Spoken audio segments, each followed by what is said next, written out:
Ya, saudara sekalian, ini ada berita menarik ya soal fufu fafa ya. Rasa lezat, hidup sehat, dunia cerah, fufu fafa makzulin aja. Jadi saudara sekalian, tadi saya baca-baca ya, tiba-tiba saya terkesiap dengan gaji dan tunjangan menteri yang hanya 18 juta. Ya kan? Ini bohong-bohongan betul negara ini ya. Masa gaji tunjangan 18 juta? Nggak bener ah. Karena saya waktu staf khusus saja gaji dan tunjangan itu 25 juta. Nggak mungkin rasanya. Masa tambah kecil gitu ya. Jadi waktu saya staf khusus 4 bulan itu per bulan gaji dan tunjangan saya itu 25 juta. Masa staf khusus lebih kecil gajinya dibandingkan menteri? Ini nggak benar. Jadi ada yang disembunyikan dari gaji dan tunjangan menteri. Atau uang apa mungkin ya. Tapi kalau memang cuma 18 juta sekian, 5 juta plus tunjangan 13 juta sekian, kok berlomba-lomba orang jadi menteri ya? Apa yang dicari? Pengabdian kah? Nama besar kah? Prestise kah? Dan apa?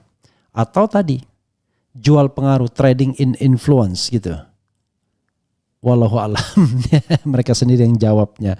Tapi ini ada hal yang menarik ya. Jadi saudara sekalian, sebelumnya saya ingin membacakan pasal tentang TNI. Jadi saya sudah temukan pasal 47 Undang-Undang nomor 34 2004 tentang TNI itu jelas mengatakan bahwa penugasan itu hanya bisa di kantor yang membidangi koordinator bidang politik dan keamanan ya. Kantor Menko Polkam sekarang politik dan keamanan.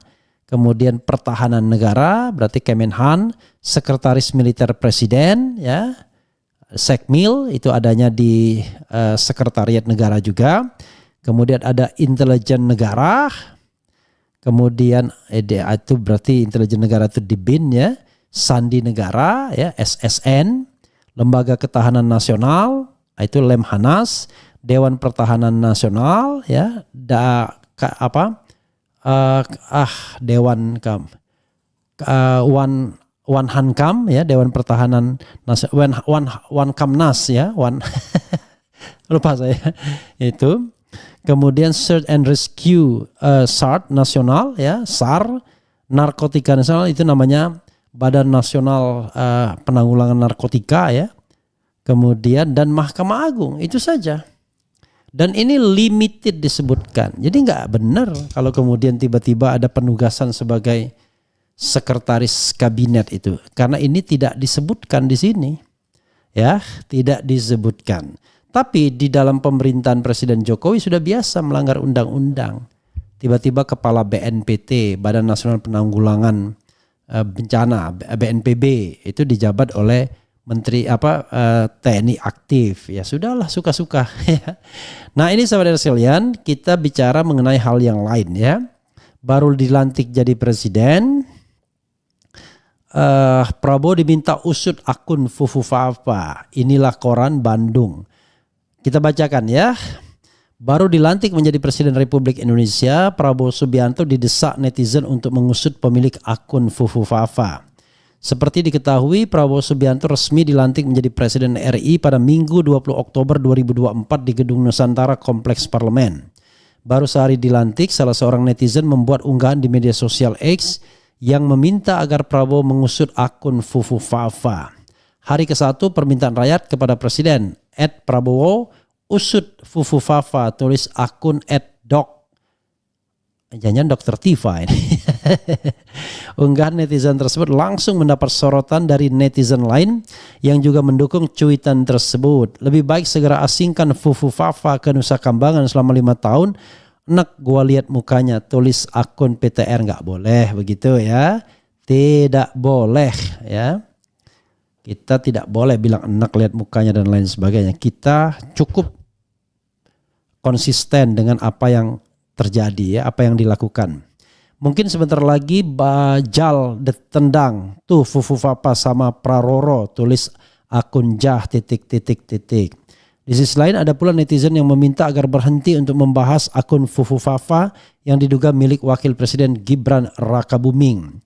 Kata gua mah stop udah si ngehujatnya, dapat apa coba? Yang ada tiap hari lu makin kejang.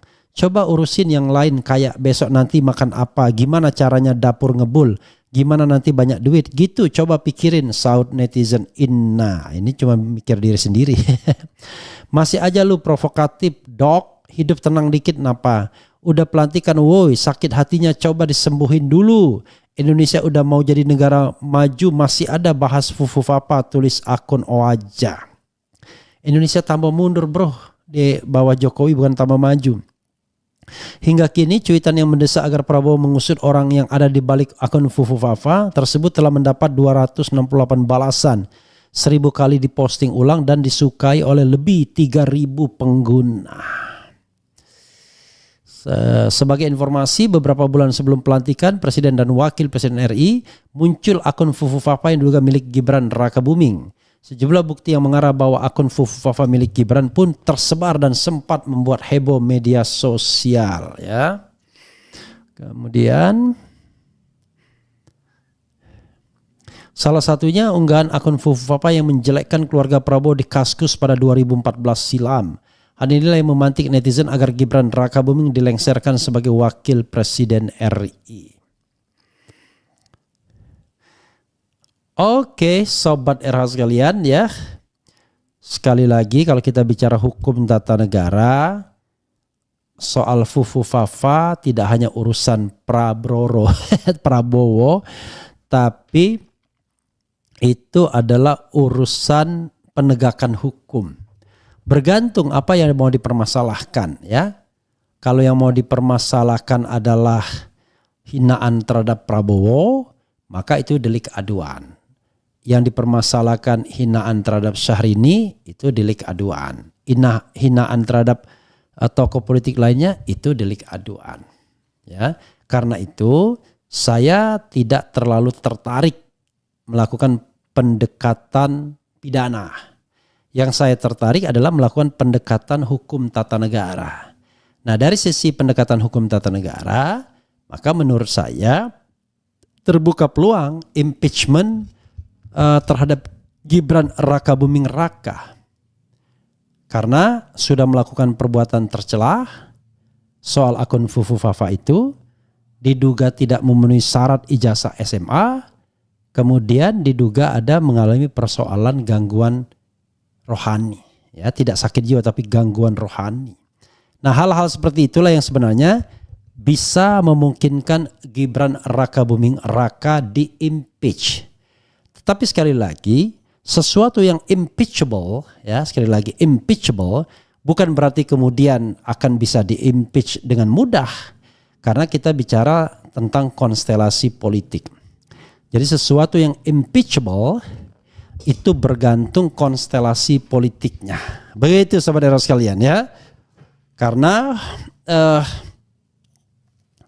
sesuatu yang impeachable itu bergantung pada konstelasi politik di MPR, apakah berkeinginan untuk mengimpeach Gibran Rakabuming Raka. Kalau tidak berkeinginan ya tidak akan bisa diimpeach. Seperti halnya kasus Budiono, Wakil Presiden SBY pada periode kedua dengan Bank Senturinya. Tidak bisa diimpeach ya. Tapi one thing for sure, perbuatan itu bisa menyebabkan Gibran di-impeach, jadi impeachable. Ya, impeachable itu pasti berbeda dengan bisa itu apakah akan di-impeach betul apa enggak, itu soal lain. Ya, rasa lezat, hidup sehat, dunia cerah, Fufu Fafa, makzulin aja, gitu ya. Oke, sobat RH sekalian, coba kita baca komentar sobat RH sekalian ya. Painkiller, terima kasih ya Painkiller saya mengucapkan karena dia sering memberikan hal-hal yang baik ya. Don't touch me juga baik ya. Jadi kalau yang baik-baik saya bacakan pastinya. Kritik boleh ya, nggak apa-apa. Menurut Refli Harun lebih buruk mana zaman Mulyono atau Wowo dalam hal ketatanegaraan, penyusunan kementerian, lembaga administrasi kabinet. Saya katakan kalau terkait pada periode 1 Mulyono jauh lebih baik ya. Kalau periode 1. Ya kan apple to apple ya, periode 1 lawan periode 1. Karena Mulyono pada waktu itu ketika menteri-menterinya rangkap, no way kata dia. Jadi harus pilih, tidak boleh ada rangkap jabatan. Kedua, menteri-menterinya dicek ke KPK apakah punya potensi terlibat dalam korupsi atau tidak. Ya, ada menteri yang dulu tidak lolos cek KPK, tapi sekarang lolos begitu saja. Begitu ya. Itu jelas tuh kalau saya katakan. Lebih baik kalau sama-sama periode 1 ya. Aku kecewa dengan Menteri Agama. Kenapa Dewi bin F? Don't touch me. Bang, bahas keluarga Mulyono yang disoraki oleh anggota MPR saat pelantikan. Apa yang mau kita bahas lagi ya? Oke, nanti kita bahas ya. Kemudian, masa Pak Imam Masjid Istiqlal yang kemarin viral cipika-cipiki sama petinggi agama lain munafik? I don't know exactly why. Semoga Prabowo bersihkan para pengkhianat bangsa. Bersihkan dari mana? Ya kita harapkan iyalah. Basa-basi wowo padahal udah tahu itu fufu papaya si Samsul. Itulah namanya kesempatan dalam power. Babe Hakal, Abu Janda dan Miftah dapat jabatan apa bang? Tunggu saja tanggal mainnya ya kan. Masih banyak jabatan. Ya, masih ada badan pertimbangan presiden. Itu badan atau dewan ya? Nanti kita lihat. Masih ada komisaris-komisaris BUMN, masih ada staf-staf khusus ya di lembaga kementerian. Jadi masih banyak ya. Cuman kalau mau setingkat menteri nggak bisa lagi, atau wakil menteri tak ada lagi ya. Atau mungkin dia bikin badan baru juga kagak ngerti gitu ya. Kemudian jangan terlalu berharap, dia bukan sosok yang 10 tahun lalu. Apa Anda pernah berpikir lihat Prabowo joget gemoy? Dia sudah memilih diam aja dan terima semua hinaan dari Fufu Fafa karena dia utang budi. I don't know exactly. Istirahat Pak. Luar biasa. Nanti saya setelah ini ke CNN Indonesia ya. Bang, apa bedanya Setnek dan Seskap? Jadi kalau dulu ya, Setnek itu adalah sekretaris negara, fungsinya adalah sekretariat presiden sebagai kepala negara. Kalau Setkap, sekretariat kabinet berfungsi sebagai kepala pemerintahan. Itu bedanya dulu. Tapi sekarang karena ada Mayor Teddy katanya Seskap di bawah Setnek. I don't know exactly ya, why. Kemudian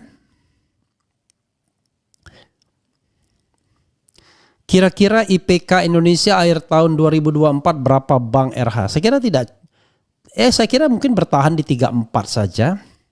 Tidak ada insentif. Bahkan kalau saya lihat misalnya ya terkait dengan pemilu 2024 bisa saja malah turun. Karena transaksi gelap, korupsi dan lain sebagainya justru gila-gilaan di 2024.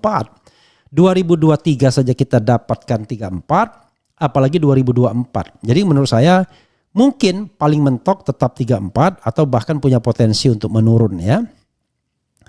Kasih hajar terus jangan istirahat. Enggak juga. Siapa bilang saya menghajar? Saya hanya buat konten YouTube. Itu saja. Saya buatnya. Kemudian rakyat menanti kebenaran ya. Kemudian don't touch me. Ada kementerian baru yang jumlahnya sangat banyak. Lalu untuk pegawainya ambil dari mana bang? Untuk dirjen, irjen, kepala biro, kepala seksi dan lain-lain.